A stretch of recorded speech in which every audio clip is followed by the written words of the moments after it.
Hi, how are you? Yeah, I'm good, thanks, and yourself. But I believe today in China is a National Memorial Day. Do you know about this? It's a Memorial Day of the Japanese aggression from Oh, 100 oh years ago. yes, yeah, I know that. Yeah. 300,000. I didn't know that. You see, this is what I learned. I'm tutoring a person that's actually she's an English teacher in China, and she was telling me about this today. And I thought, okay, Memorial Day. A couple of people might have died in the past.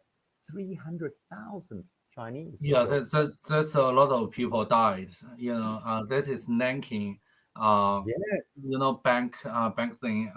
Nanking is the capital of China, and Japan. The Japanese army invaded, uh, sure. in that city and killed a lot of people. It's pretty impressive, don't you think? I mean, not impressive, but I mean, it's the word that I'd probably say is it's quite an incredible amount of people. Oh It's it's yeah, it's, yeah. it's something that you don't think. These kind of numbers are how I could say they they make you shudder. That's the word that I want. Do you know the word shudder? Yeah, shivering, Shiver. terrified. Yeah. Well, it's just in pure shock. It's a really a significantly big a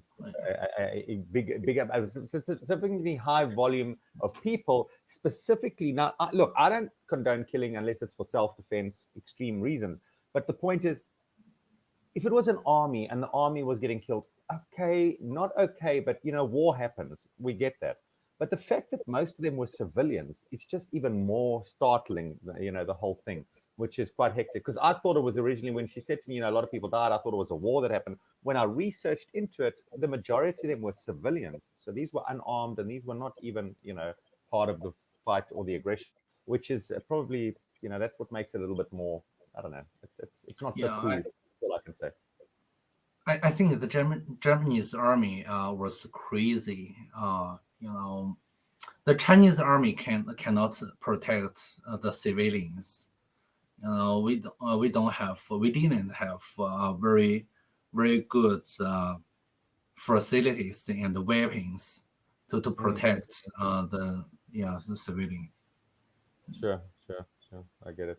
Yeah, well, they didn't, but at the same time, it happened quite quickly, and also the crimes that were committed against them. And apparently, there's a little bit of uh, sort of there's a bit of animosity, Mm. because there's animosity between Japan and China, because Japan doesn't seem to accept this historical event.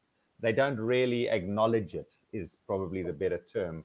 And the Chinese government don't feel that Japan has ever properly accepted their role in that event, and they sort of avoid it, and they don't really, take accountability, or at least accept that they did in the past do something really wrong. I don't know. That's what I read today, and it seemed. I don't know if that's a true. I mean, you would know more than me, but it seems that it's a convenient amnesia that they have as a government of Japan. In other words, they've sort of forgotten about it. They don't really talk about it or speak or acknowledge it, and it's just one of those things.